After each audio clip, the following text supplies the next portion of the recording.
Bonjour tout le monde. Bienvenue dans un moment de mon quotidien, dans un moment de ma vie. Puis aujourd'hui, c'est un moment avec ma fille Ayana. Bonjour Ayana.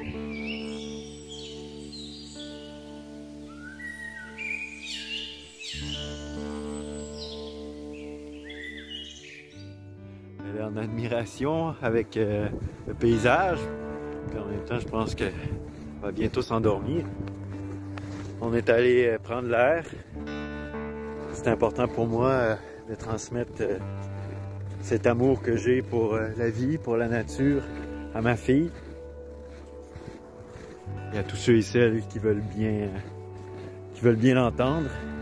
Aujourd'hui, j'avais envie de vous parler de quelque chose qui est très important pour moi. C'est apprendre à s'écouter. Puis pour apprendre à s'écouter, il faut apprendre à faire le silence. Faire le silence, ça peut être aussi banal que prendre un bain ou aller marcher dans la nature seul. C'est très important d'avoir des amis, la famille et tout. Mais je dirais qu'en plus, avec ce temps de pandémie, la vie nous apprend à se retrouver parfois seul. Ça peut peser lourd avec le temps, je comprends très bien pour certaines personnes. Mais surtout, je pense que c'est une nécessité. Tout est une question d'équilibre. Il faut être bien avec les gens, mais il faut être bien avec soi aussi. Puis j'ai eu beaucoup de réflexions à faire face à ce que je vis. C'est un peu comme ça que je comprends certains enseignements qui m'aident à aller mieux dans ma vie, dans mon quotidien, puis que je vous partage par la suite. Alors face à ce que j'ai vécu, beaucoup de gens peuvent douter de nous, de nos décisions, de nos choix de vie, de nos rêves. Mais tu sais, à la fin, il reste quoi, hein? Il reste nous avec nous-mêmes. On est né, en quelque sorte, seul et nu. Puis c'est comme ça qu'on va repartir, tu sais. Puis trop de gens, je pense, qui veulent pas vraiment écouter ou entendre parler de la mort, mais au fil de mes réflexions, puis de mes méditations, de mes lectures, on comprend assez rapidement, j'ai compris assez rapidement, que la mort est imbriquée avec la vie. Et en méditant sur celle-ci, ça nous fait qu'apprécier un peu plus cette occasion unique et spéciale d'être qui nous sommes, ici et maintenant, dans l'instant présent.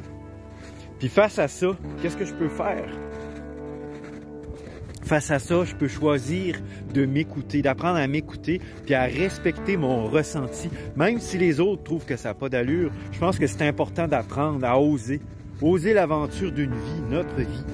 Oser l'aventure d'apprendre à s'écouter et à se respecter. C'est pas facile, je le sais, j'en conviens. Après des années et des années, je suis encore souvent à douter de moi-même.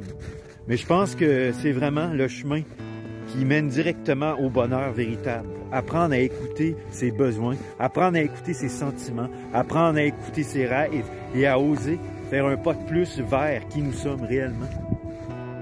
Puis ça, c'est le silence qui va nous l'apporter.